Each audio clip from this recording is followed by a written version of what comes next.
DJ Event Planner will change the way you manage and run your business. Streamline all of your procedures and software into one easy-to-manage system.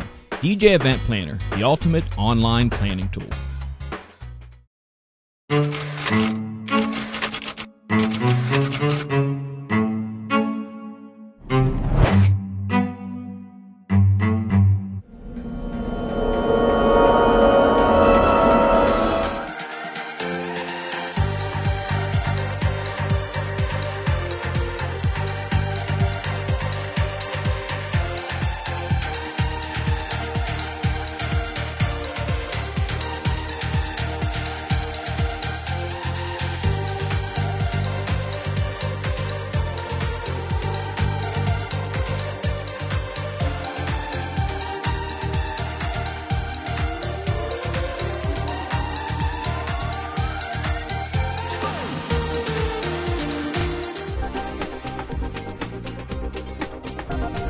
It's time for Tuesday Night Live Chat with Brian S. Red and John Young.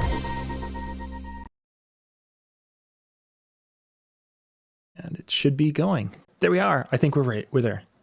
Except there's a lot of lag on my camera. Huh. I don't know why. Looks good to me. Okay. Maybe. Yeah, there is lag on your camera. Maybe it'll catch up. And if it doesn't, hey, I'll be carrying on this conversation tomorrow for tonight. If there's lag, it's just a little bit. Yeah, it must be. I think it's probably just getting all the different little pieces together. Good evening and welcome. We are back on a Tuesday night once again, bringing What do you want? our guests to the dungeon. Come here. Come here and say hi. Come on. Ow. Come here. Come say hi. Come on, baby. There you go. There we are. This is the monkey dog. She wanted to say hi. This is Lola. This is my buddy. Lola, there we go. Sorry about that. This will be our highest rated show because if we have children or puppies on the show, the ratings go up. The ratings go way up because then it makes us look like my monkey dog. Okay, baby, go on. We got quite a few folks jumping in. Thank you for joining us tonight. I see Dave and Brian and Howie and Reggie, Mark. Mark coming to us from Zimbabwe. Nice. Thank you for joining us. Oh, Mark Vandenberg. Mm-hmm. Oh, no, Mark Van Deventer. Oh, I know Mark Vandenberg from South Africa. Yeah, we've had some folks there. Gus and DJ Rez, thank you for being with us. And I see from our numbers, we've got a lot of folks who are out there on Facebook catching us out there also. So thank you for being with us. I'm going to put the link I'm going to share in the chat goes to all of those areas. So this will be the YouTube link which is our main chat tonight. You guys can click on that and join us on YouTube where we do most of the engaging and such there because we don't see sometimes all the Facebook groups when there's posting and things going on there. So join us there. So Todd's with us here tonight. Thank you much for joining us. If anyone's joining us because they saw me post something on my Facebook page about us going live, let us know in the comment section because that way I know that the post did some good. Yeah, exactly. That's a great idea, Brian. I haven't thought of that, but it would be great to know where people look for the links for the show. You know, are they finding it when we go live on YouTube and then it pops up, a notification pops up, or is it something that they go to, this page, that page, wherever, Robin and Howie share during the day, which is absolutely fabulous. And we thank you guys for doing those things and everyone, other people share. So yeah, it'd be kind of interesting of how people find the show. Bill, Ryan, thank you guys for being with tonight. So let's jump into our topic. We want to hit this, and then after that, since we're talking music, I'll guarantee this is going to be a train wreck at a point in time where we will be off the topic of our initial plan. So I wanted to talk about tonight, Brian, because we did a little bit of this last week with Pastor Jay when he was with us. And by the way, if you didn't catch on, you know what? Jay was supposed to be on with us tonight too, wasn't he? No. Isn't it tonight? No, every other weekend. Okay. Every other week. That's what I was thinking at first, and then I just remembered. It's like, wait a second. No, it's every other week. We can bring him on every week if you want. Yeah, well, I think it was... Maybe it was somewhere in December. Okay. Well, anyway, Jay's going to be with us on a regular basis on Tuesday night. So we'll talk more about that because we'll get him things. But last week we were talking music, and we were looking at some of the songs the hot songs over the decade of, was it the 2010 to 19? Yeah. Yes. Mm-hmm. In the last 10 years. And we talked about songs that are going to have staying power. And then it's like, I really wanted to focus in on this particular year because Brian and I come at it from a Midwest kind of wedding DJ type situation. And sometimes Jay and his wild hippie East or West Coast stuff, just completely. Well, he is East and West Coast because he's half Boston, half Temecula. Yeah, he's all over the place. And when he's talking about, and then you go from this song into this song into this song, and he's quoting this song at this BPM, this song at this BPM, this song at this one, but the key is wrong, so you have to change the key, and then this one to that, and then we're there. And it's like, dude, I'm happy if I remember that I have like two of those songs in my it's like, but that's a different type of playing. Right. But what I wanted to hit tonight is we're looking at some of the songs from 2019 that are going to have some staying power, some of which we'll be utilizing still in 2020, and then looking if there's going to be anything that's going to be with us in 2025, let's say, down the road, 5 years, maybe 10 years down the road, if there's anything to that. And I've noticed that there was actually a few different groups that are out there right now kind of making their, obviously the year-end charts are going to be coming out heavily. But on some of the different music DJ playlist groups, Facebook groups, they're talking about, hey, what are your top songs that you were playing this year at your shows? So it was kind of interesting to see, first off, the variety. Yes, there's some of the big hitters, and we'll talk about those, but there's some DJs who are playing songs from this year. I had no idea what they were. I went and I did a search, and some of those songs that these guys are playing, guys and gals, could be, but some of these songs that these DJs are playing didn't even hit the charts. I don't know where they became something that's making their top 10. Yeah.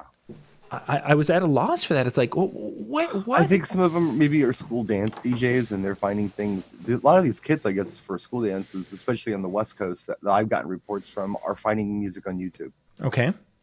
And they're requesting this music. So there's some stuff that didn't necessarily hit the top 40 charts, but they're hearing it other places, and they want to hear it at their dances. So. Yeah, that must be. I was just, it was it wasn't in mine either. For those of you who are looking for a spot to find charts, one of the things that we do with the DJNTV on the website is that we have every week we put up some printable charts where you can actually go download the PDF and you can print it out and have it available for your shows. We do that every Wednesday. The charts go live. We do a Billboard chart, which is basically the Hot 100 singles for the Billboard, and then we do a secondary chart. It might be the top 50 for the month. It might be the recurrents that are there. Like last week, we did the Billboard and we did the recurrent charts. I think it was 2 weeks ago. We did the year-to-date charts, and like in the issue of the newspaper that just went to press, we did the end of the year. In essence, what's going to be the end of the year charts, because that year to date is what they use when they create that. So I wanted to have that in this week. Actually, it was 2 weeks ago. We must have done that one. So let's kind of hit into it. 4 songs that let's just kind of look at which ones are going to be still with us in 2020. What kind of jumps out at you as a couple of options there, Brian? Well, I think maybe at least for the first part of 2020, we can still count on Lizzo's Truth Hurts. Just perhaps not a year from now, but I foresee that being a song that people will still want for, I would think, that at least the first half of 2020. So what do you think about, because what's getting a lot of play, and I don't know if you guys have health partners in your market. Health Partners is a medical facility based out of it, or they do a lot of things in Minneapolis. Mm. They started using Lizzo's Good as Hell, which is actually a 2016 release, if I'm not mistaken. Mm-hmm. And it was used in this commercial, and it's been used a couple of other places. And now this past week, Good as Hell was number 3 on the Billboard Hot 100 singles. Mm-hmm. You've got Truth Hurts, and you've got this Good as Hell that have both been there. Is Good as Hell going to be something that's there, or is it going to be just this little novelty song that's I've never even heard it. Oh, I'm sure you've heard it. I would, because it's been in so many commercials, and I would play it. But last week when I played a song, a few seconds of a song, and the YouTube people didn't like it. Actually, it was one of those things where the song played and we were talking, we all stopped to listen to it for a second. It's like, oh yeah, that's that song. So we clipped it out. I'll listen to it independently. So yeah, it was, but yeah, it was used in commercials. And I think there might be a couple of other places that it was used. At any rate, I mean, that's the one thing. I mean, and I'm looking at the chat, and I think people in the chat try to play this game of get the songs listed before we can mention them. It's this game they play, try to jump ahead of them. They do. I see that. I will say this, John. I think there are two songs that I can think of that either were released or re-released in 2019 that may see some power beyond 2019, and the one that I feel like hasn't quite gotten the momentum that I believe it will get for what we do is that Blanco Brown Get Up song. Now, some people in the chat are already saying, I play it, nobody dances to it in my market. Other people are saying it works very well. And you know what that reminds me of, John? What's that? The Cupid Shuffle. It was one of those songs that in my urban market, when I would play it, people would go crazy for it. When I would play it sometimes in the burbs at first, they didn't know it yet. And of course, and once in a while, I will go out. You know those gigs. Well, you live out, but sometimes I have these gigs where I'm like driving for an hour to play, and they don't know it. I think the Get Up has that quality where it's going to get popular and expand because it's essentially a line dance, and we haven't had a fresh line dance for a long time. Certainly we haven't. I mean, really probably the closest to that would have been the wobble. Well, Cupid Shuffle and Wobble came out at about the same time. Yeah, I mean that would be. There really hasn't been much. There hasn't. So give it a minute. It's a song that a lot of people are saying really good things about because it's positive. There's nothing negative in it. But I do believe that song will have some staying power beyond. For those of you in the chat room, if you've played that Blanco Brown song, what have you had for response at your shows? If you've played that, I pretty much had it requested. I think at almost every event, every wedding event this summer. Even some I would have not have guessed that would have been the case because the bride and groom in that particular case were 70 years old. We still had it requested because we had kids that were requesting it. Now, with that being said, there was only a couple of times. One was probably like 10-year-old girls, two 10-year-old girls who knew all of the steps or all of the actions to it. And then there was one where the wedding party, the Galston wedding party, they knew enough of the steps, but the ones that they knew, they all knew really well. So when they hit that one particular song, they were in unison and they looked good, or that one spot. And then for the rest of it, they just basically were like, yeah, whatever. I think it'll happen, though. I mean, if anything happens, I think that stands a chance to really have longevity. But again, I don't think it's gotten its momentum yet because songs for what we do tend to move kind of slow sometimes. And you see the meme on Facebook all the time. It's a bunch of girls kind of look at the camera like, yeah, it's that look you get before it's their favorite song. And when you play it at a gig, it's like, it's hot, it's new, you play it, and they're like, I don't know this one yet. And a week later, it's their favorite song. Yeah, exactly. Get Up has that property, but it's going to be more like, 6 months to a year before people really know it. It's got to build. Yeah. That one is, I had kind of in my mind put this as a real wild card. It's going to be one of those things that has enough variety of movements and action that people will eventually learn it and they will really, really like it because it's got kind of that twang of a country song. It's got the beat of a dancey line dance song. So it has the potential. The question will become is, can people learn that there's a lot of things going on and there isn't a lot of repetition in it compared to a typical 4-wall line dance.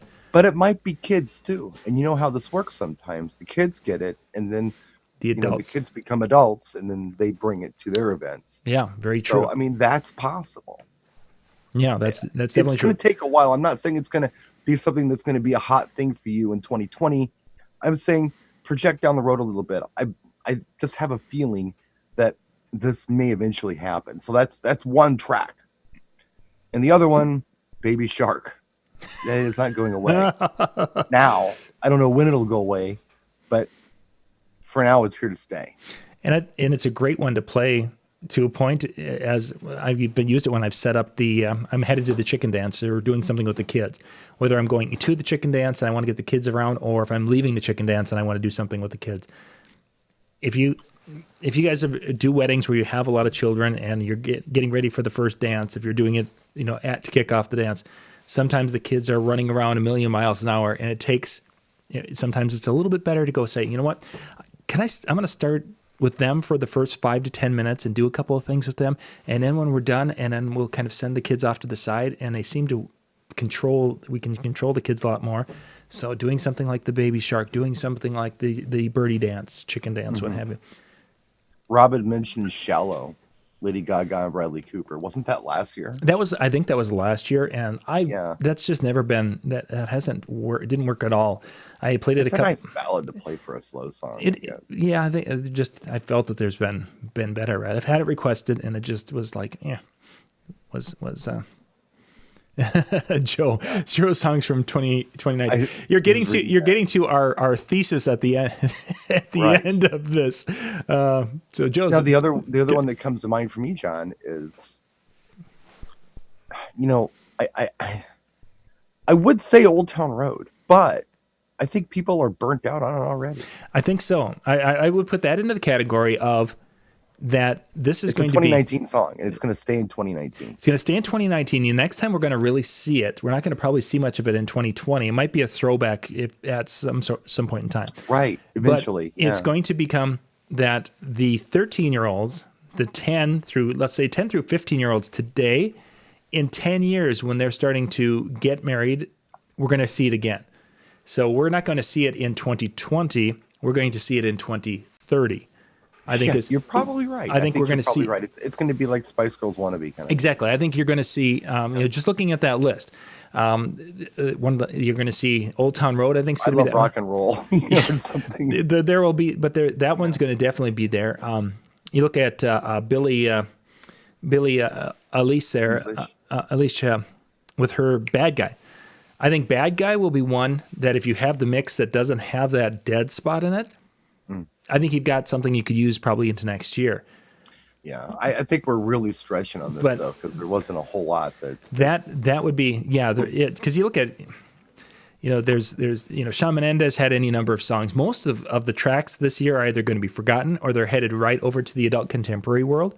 Yeah, and they're going to become mom rock here in about 2 or 3 years. Well, there has been some amazing music that was just released. That are 2019 releases, okay, that if were marketed properly and it was structured properly, I think would be songs that would be with us for a very long time. They would be very popular, but it's not being done right. And I'm talking about the 1999 Super Deluxe Edition that was just released last week, Wednesday, I believe. Mm-hmm. Have you heard any of it? I have not. Tell me about it. I wanted to have that as a topic.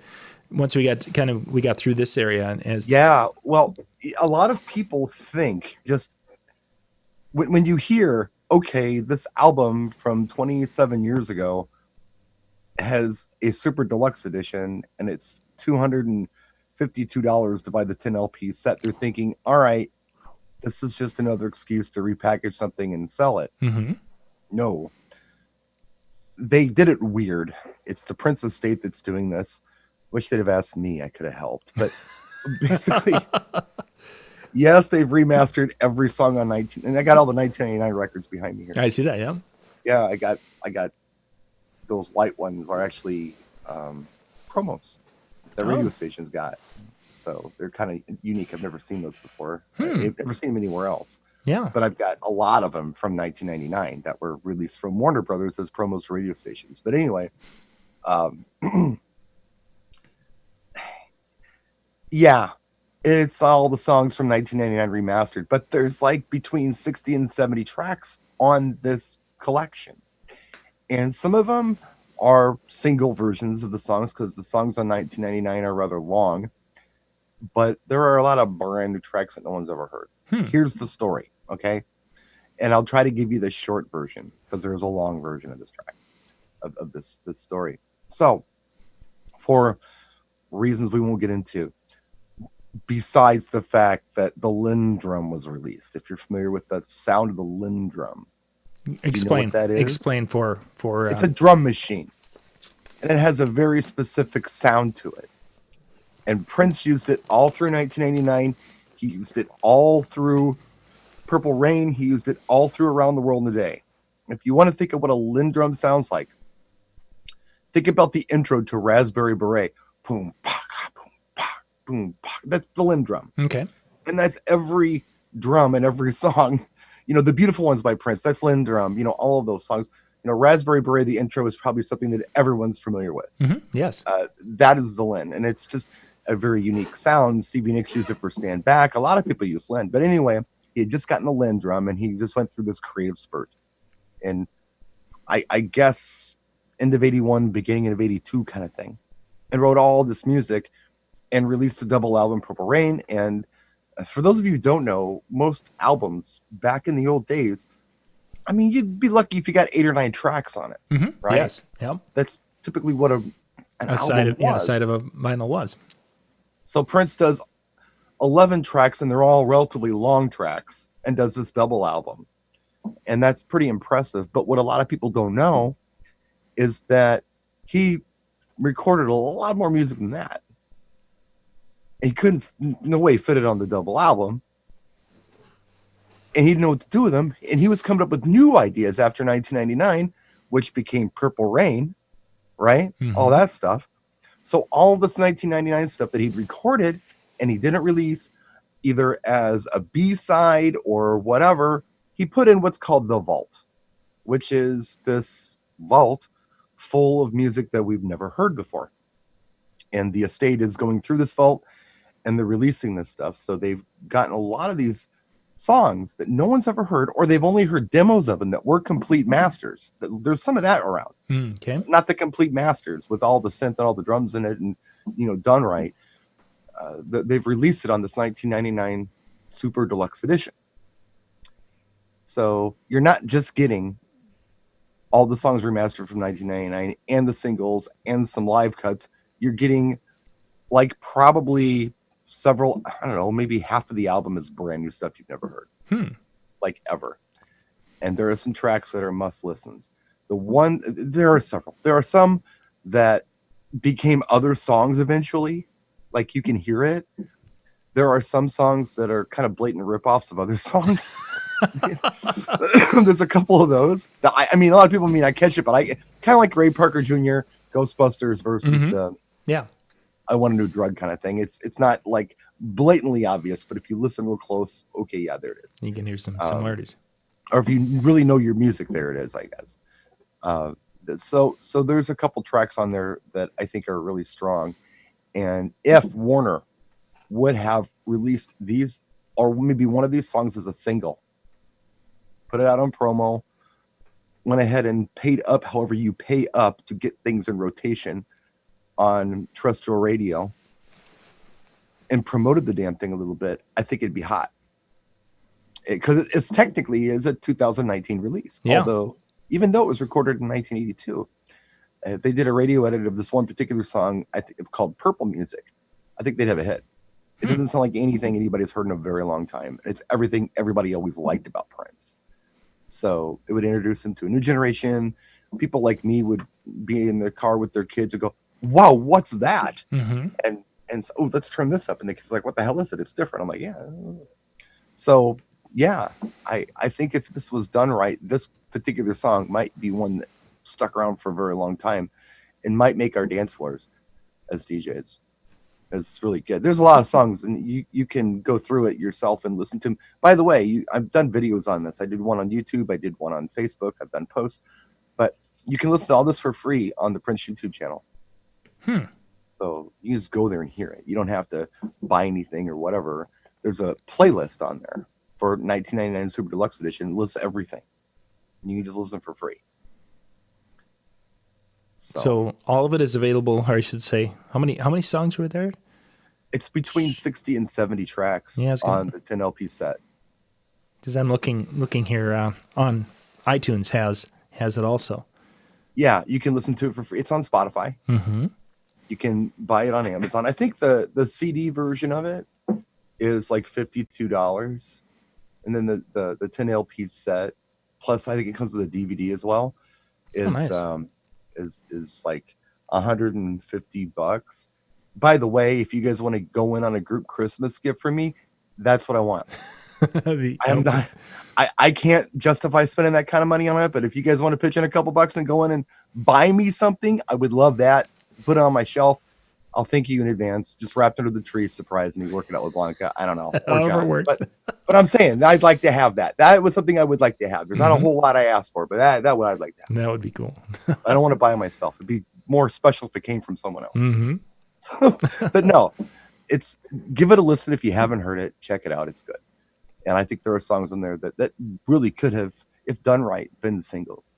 Could have made fresh videos for them and everything, and you'd have done something really cool with that. They just released it as this big set, threw it all out there at once. Yeah, that'll be interesting. I have to listen. I haven't. I know you've been talking about it and such, but I haven't spent any time checking it out. Right, and so many people, like I said, when they see me even mention it, they're like, just another excuse to buy an album I already have. No, not this time. Mm-hmm. If it would have been me, I wouldn't have released this 1999 Super Deluxe anything. I would have released a brand new Prince album called Purple Music and just had this. You could probably do 3 of all, the new tracks on there, but they wanted to do the Super Deluxe. They've already done the Deluxe edition. So let's do something new. I'm not a member of the Prince estate. I'm not there to consult, but that I think would have been better. Certainly having something completely new.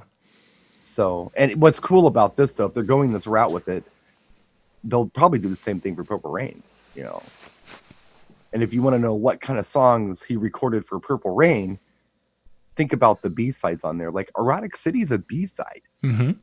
It's the B-side of Let's Go Crazy. People bought Let's Go Crazy. Well, I was listening to the B-side. Oh my God. And that was the song. That was the one you played in the clubs. Goodness, in the clubs, yeah. Yeah. Yeah, we played that. So, and if you're saying to yourself, I've made this argument, I was doing this while I was getting cleaned up, ready to do the broadcast. If the argument is, well, it was a long time ago. Think about Dirty Dancing. When that came out, all of these songs from the early 60s, or the 60s anyway, all of a sudden hit the radio again. Mm-hmm. The Contours' Do You Love Me was a hit. What else was a hit from there from a long time ago? There were others. Yeah. That was one. From Ghost, Unchained Melody made it on the charts again and became a thing years later, and it had been released previously. Old Time Rock and Roll did that when Risky Business came out. A lot of people think it's an 80s song. It's actually released in 78, but it was re-released as a single when Risky Business came out. Shoot. And if you're going to argue, well, yeah, but they were out already and there were several years between, consider Free as a Bird from the Beatles. They came out in 2000? Yeah. Or 98? It was somewhere, yeah. It was somewhere much later. It was in the late 90s. And it was some John Lennon demo he recorded.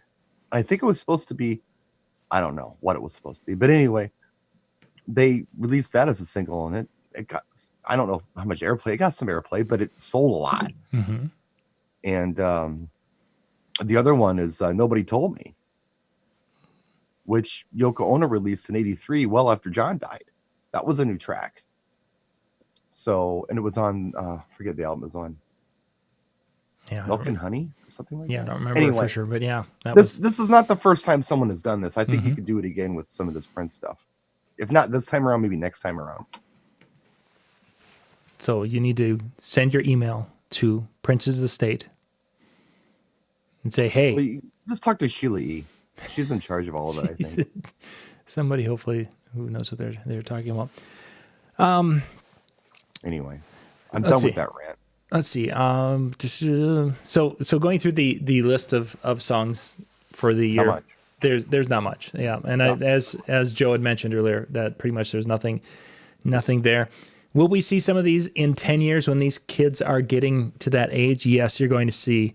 I think you're going to see like probably the Cardi B song, I Like It, is going to be one that you'll see. I don't know. I don't know about that. That would be, the Old Town Road would be the throwback. I think Truth Hurts for next year is going to continue that women's theme for next year. It'll probably be one of our wedding songs for next year, but I don't know if we're going to go beyond that, 'cause then the next one will come into play and such. The only reason it'll be is because if they were out partying here in the fall of 2019 and Truth Hurts was hitting, they were singing that in their bars, in the bar together. So it comes wedding time next summer, they're going to be singing it. And I get that because that's become a very, kind of that anthem. So that's probably of all has the best chance of being a longer term, but I don't think, It's strange how some songs come and go and then come back. Yep. Like the one that just pops in my head that I don't believe was triggered by anything in particular in the media, except perhaps her death, was I Want to Dance with Somebody, Whitney Houston. Mm-hmm. That song came, I don't remember playing it as a DJ when it was big. Very seldom. Very, very seldom. But then all of a sudden everybody wanted to hear it and they had fun with it. Yeah. Yeah. It's actually moved back into the play, which surprised me. We're talking about what, John? Are we talking about 25 years later when people started asking for it again? Maybe? Easily. Yeah. And the negative thing is when I was starting to get requests for it, I was looking and it's like, I think the shortest version I have was 5 minutes long or something. It's like, where's a radio edit of this song? All of the ones I had were long. And just, man, maybe dance to it for 5 minutes. Yeah, maybe they would. I got bored of it after a little while, but that's me. It's not about you, John. It's like, come on, I'm bored. Let me play something else. I mean, there's all this good Huey music. Why can't these people be into that? But I don't understand why Power of Love isn't bigger than it is. Yeah, I'm saying it have to be square or something. So speaking of Huey, last week Jay mentioned the band, that band, that cover band. Yeah, so they had gone and they shared the link for the show because of us and did a shout out. They got a shout out. Yeah, got a shout. They gave us a shout out also for doing that. So. So that was kind of interesting, and went and watched some of their videos and such of their were they the heart of rock and roll? Is that what they call themselves? Something like that. Sounds like a good name for a Huey Lewis cover band. Yeah, I would think that would be pretty much right there. But yeah, so that was kind of an interesting thing to see that they were giving us an Instagram shout out. So nice. So what did you think? What's your critique on the band, John? They weren't bad. They were close. I would say they were probably like an 80 percentile of if you wanted to have something. The guy had moments where he sounded really, really good, very much like Huey. And there's times where, the tonality. I mean, Huey has a very unique voice. He does. So he was close, and the band was close. I've heard a couple of cover bands that play in the Upper Midwest here, and some of them are, if they get, within 50% of the original, they think that's good. And there's one cover band, and I don't remember who they are, but they were like dead on. They sounded like them, and they were really, really incredible.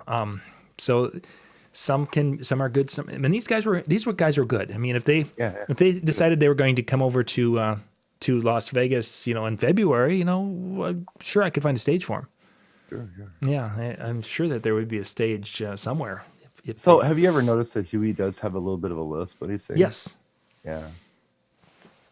And I think that's I never noticed it until I saw him live one time. I'm like, oh my God, now all I can hear is that. Yeah, yes.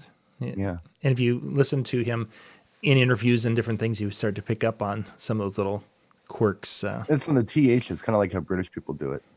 Kind of slide right through. Actually, it's closer to Spanish English, like España Spanish or something, where they lisp everything. I guess I hadn't. They do this.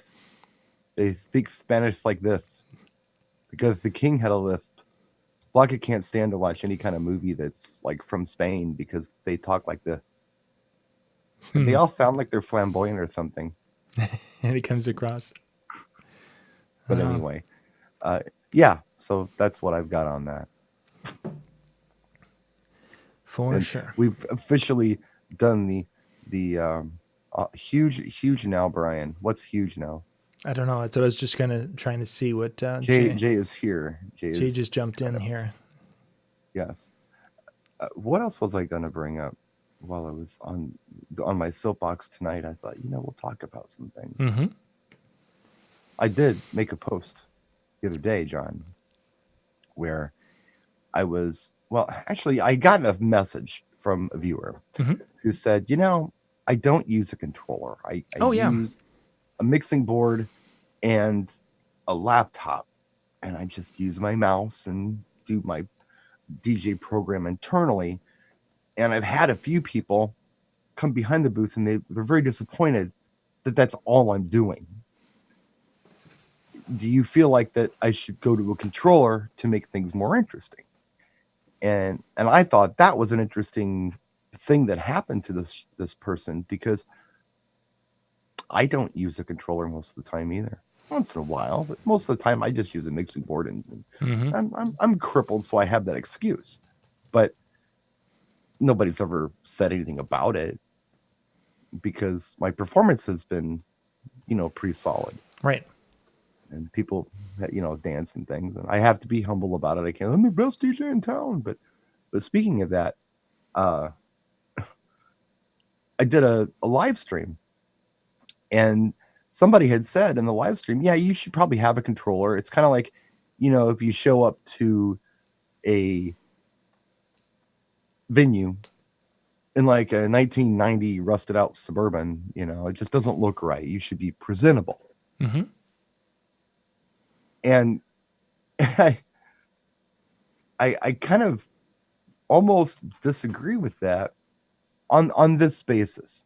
And this was my argument. I come from, I guess, a school of DJ that's very different than what's happening now, right? So the first job I got as a mobile DJ was in 1989, and it was this DJ company. They were on the south side of Milwaukee at the time, and a lot of the people that worked there were people from the south side. And the south side of Milwaukee, I don't know how to describe it. It's very working class. Sure. Or back then it was. It's different now, but back then it was factory workers and the kids of factory workers, and it was lower middle class. And the people who would take these jobs as DJs were locals on the south side, and maybe they were welders during the day, or maybe they had some other gig. This was a side gig for them, right? Mm-hmm. And everything was relatively low dollar. It was budget stuff. We weren't the fancy guys from the burbs. We were who we were. And the equipment was hauled around in these old rusty Milwaukee Journal vans. Now, the Milwaukee Journal it was a newspaper here in Milwaukee. It still is, but it's combined with another one. So it was like these green vans. The newspaper decided were too crappy for them. So our company would buy them and haul DJ gear around in them. Not only that, but they would divide the van up inside with plywood. So, one mobile system goes on this side, another mobile system goes on this side. So, you get 4 people in the van, you drop one group off, set them up, and then get out of there, go to your gig, set up and play, break down, load up, go pick them up, load up, go back to the office. We had a couple of these, and we would show up. I mean, they were bad, man. They were really bad. They had mismatched snow tires on them. They were rusted up to the door handles. We had to put plywood in like the sliding doors on the side, which never worked, by the way, because they were rusted away. We had to put plywood there so stuff didn't fall onto the road. Mm-hmm.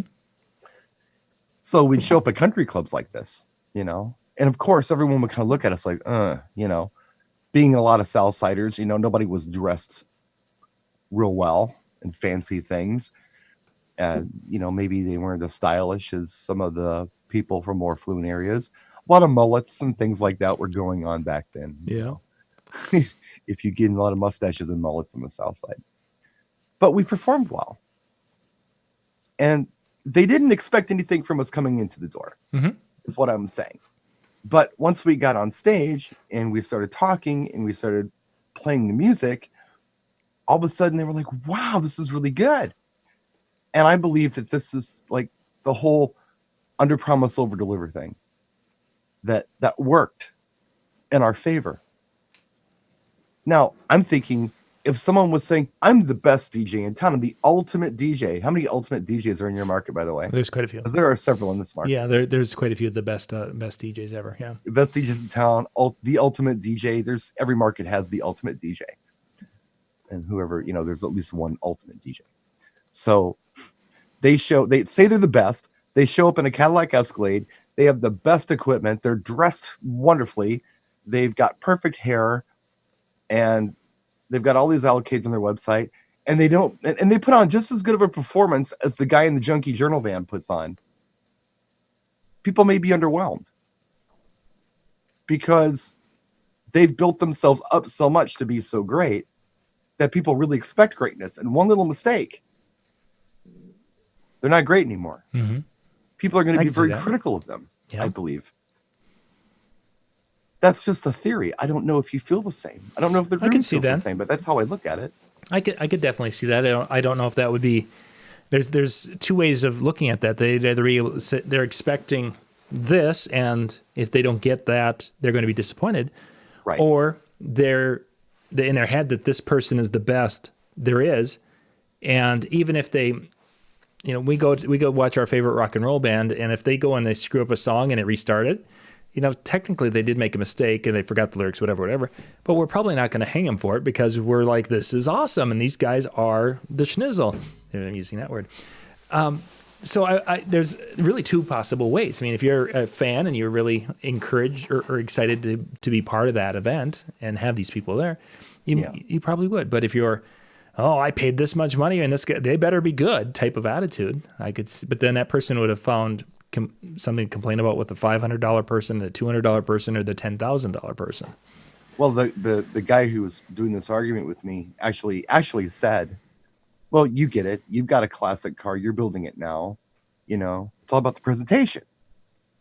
I'm like, well, speaking of, I prefer a sleeper car to a car. And if a car looks fast, it better be fast. You know what I mean? If you go to a car show and you've got the rims on there and the paint job and the flames, and it's got a 4-cylinder. That car better have a lumpy cam and go really fast. Yep. But if you show up in a car that looks bone stock, there's nothing on this car that looks hot rodded. Mm-hmm. And in fact, it's got the old, paint job from the 70s on it that's scratched up and got a little primer here and there. And then that car turns out to have 100 more horsepower than stock, which ours happens to have. That's impressive. Never said it was the fastest car in town, but it's a hell of a lot faster than you thought it was. Mm-hmm. And they're pleasantly surprised at how it runs, handles, everything else, because nothing on that car looks anything but stock. So that's how I look at things. I like a sleeper car. I like to be able to go into a situation. And as a disabled person, it kind of plays into that as well. And I hate to bring it up, but when people see me limp into a room, like, how entertaining can this person possibly be? Right. And turns out I do a pretty good job. Mm-hmm. So, and I'm not loud. I'm not, coming in there, hey, party can start now. I'm humble. I walk in, I set up, I keep my damn mouth shut and let the music speak for itself, and it goes well. But I don't think people expect me to do what I do. Mm-hmm. Under promise, over deliver. I think it's better than walking in like you're the shizzle, and then things don't quite go as, even if they go really well, one mistake might make you look bad. Very possible. Or if they expect nothing and it's amazing, then, they're really happy about it. So anyway, it was just a weird observation, and I was going to make a video about it, but I couldn't quite get my words straight, so I decided not to. I think yeah. My thought with this, because I actually had a couple of people came and asked after watching the video, and they're like, John, have you guys done a video on why you should go to a controller? And it's like, well, yes, I did. I did this of why I went to the controller and what I found with it. I think from my perspective is that I was able to change my performance over my time of just going and clicking with the mouse, because I did that for a number of years, and I thought, this is good. I mean, I can play my music and everyone's having fun with it. But some of the things I was missing was having, one deck on one slider and one on the other. When I was just basically playing and using the mouse, I couldn't adjust the sliders. So if the song was quiet coming in, I couldn't adjust the way I could on a controller. To be able to find a spot in a song and be able to, move it with the jog wheel to get to that instead of trying to click and drag or what have you. That was huge. The ability to be able to, hit play on the controller or to bounce on the play or the cue and then go into the song, just some little effects that can be dropped in, things I couldn't do with just the mouse and such. So I think it's not so much how the crowd perceives me as a performer. I don't feel that. I don't care. It's the results. Well, you should care. No, not really. Not really. Don't. How the crowd perceives you as a performer? Don't really care. No, they can. Wow. They can think I'm some old crotchety person because if no, but I mean, just so they're enjoying the performance. That's the thing is the performance has got to be there. What tools I use for it, it doesn't really matter. This past weekend, last Friday, I ran iPads and I did an iPad thing. Well, a purist would say, "Well, that a DJ using an iPad, that would have, that's just sacrilegious, and that's what's wrong with this industry."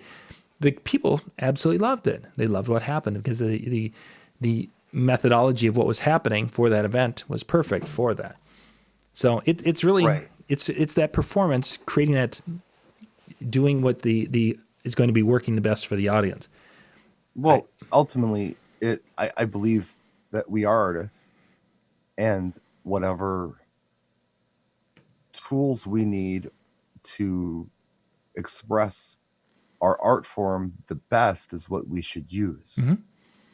Whatever feels best to us for what we're doing, I mean, you could get mad at a person using a computer because they're not using watercolor, but maybe they do better work on the computer than they do with a paintbrush. Very true. And the people with the paintbrush could just say, well, you don't have the skills and techniques with the paintbrush. Maybe they do, but they just prefer the computer. I mean, who knows? I looked at the controller. Well, if I go back a little bit, when something like an MP3 became a viable tool for us, and I saw the possibilities of putting your songs on a laptop and just carrying the laptop. Oh, yeah. And about 2003, the first time the idea was presented to me was in 2000, and I laughed at this guy. He was an engineer, by the way, and he knew better than I did. And he's like, someday you will just use a computer. I'm like, you're out of your mind. We'll never use a computer. There's no way. But turns out, yeah. So I took a couple of years, actually. I said a year in the video, but I actually took a couple of years and got really comfortable with using computer software and MP3s to do what I do. And I relearned everything I did because I started on records. Oh, yeah, yeah. And then I went to CDs. And that was, my like a guitar player. All of a sudden, they got to play an oboe or something. It's like, this is not even the same instrument, That's what it was like. But I learned it, and I embraced the computer as a musical instrument at that point. Mm-hmm. And I was comfortable with it. And it was a bit like the Matrix. To bend the spoon, there is no spoon. That's what you have to do. It was the same thing with the computer. I don't have two decks. There are no decks. Or there are as many decks as you want, or whatever. And there's no crossfader. You got to worry about that anymore. This is brand new science fiction stuff, And I embraced it. So when controllers came out, I'm looking at these things kind of the same way I look at a veggie burger. Okay. Like, I really like the taste of meat, but I want to be a vegetarian. So I'm going to make this thing taste like meat and have a veggie burger and eat it. It's like if I really liked vegetables, I'd just eat some celery, or some cabbage or something. Mm-hmm. But I don't really like vegetables. I actually prefer meat, but I need some training wheels, something that tastes like meat. And that's what the controller was. It was something that felt like CDJs or felt like turntables, but were actually MP3. That's how I still kind of see controllers that way. And it's not saying they're bad. It's just that I feel like they're kind of, for me, very unnecessary most of the time. There, I don't need them. Yeah, there certainly are times with that, but I wonder how much of it is a situation where someone they don't know what they don't know. Right. If you haven't touched a controller and you haven't done some things, you haven't, had someone walk you through. Because the very first number of times we went to conventions and there's these controllers and you've got the DJs over there doing their things, and I'm looking at that and it's like, oh my gosh, there's way too many buttons.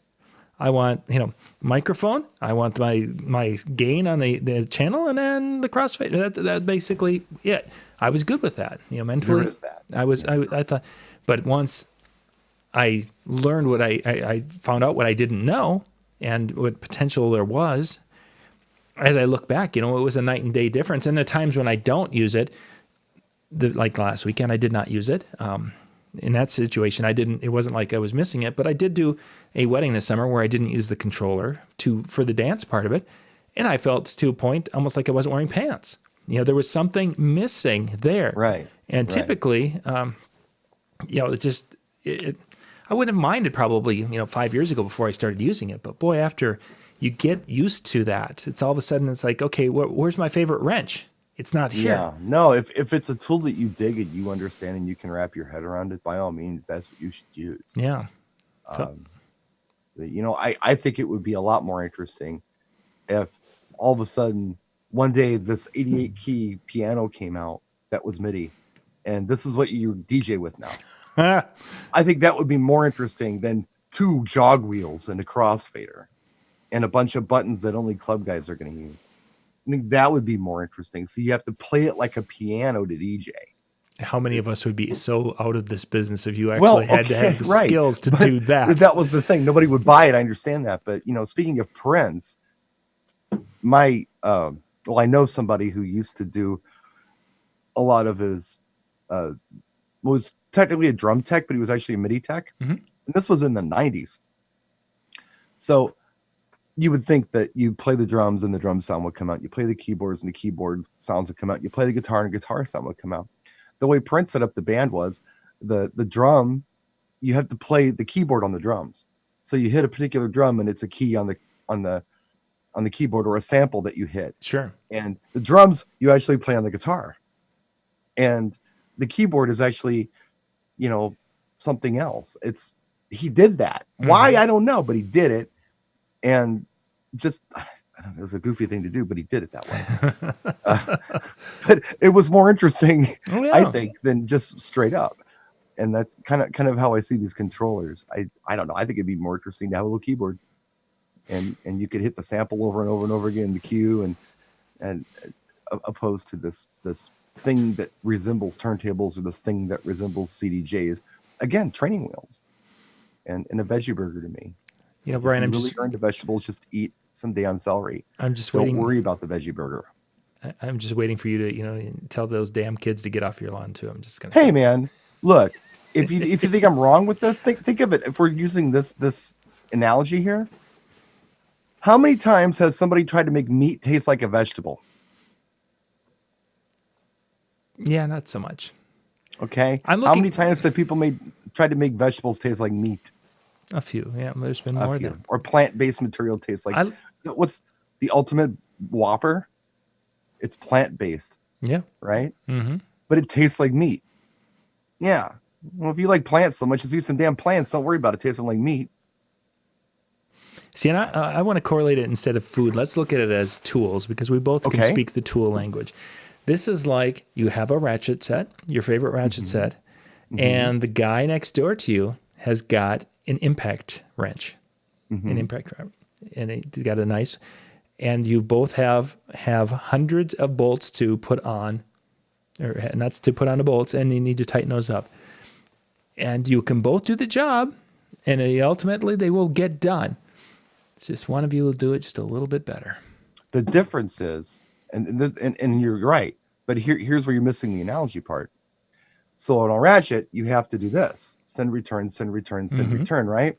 If they built the impact wrench where you had to do this with the impact wrench, that's what the controller would be like. Because all you have to do with the impact wrench is stick on there, go, and it's done. It's done. Yeah. But you don't have to go. That would be weird, and that's what a controller is. Weird. You've got a computer that does more than this does. Use the computer. You don't have to think it's like, you're plugged into the matrix, dude. Get out of the matrix. There's more you can do with this. To bend the spoon, you have to realize there is no spoon. There is no controller. You don't need this thing. You don't need it. Oh. But if you like it, use it, but that's just, I don't know, just some weird observations. Well, think about that next time you use an impact. I will. I will. Now I'm gonna actually start to develop that little twitch that when I'm going to go and drive the bolt, I'm going to be trying to add that little extras. I trigger and then turn and then pushes because that. So you go to the power tool company and you say, well, why do you have to do that? Why couldn't you just push the button and zap and that? Well, people are used to doing this.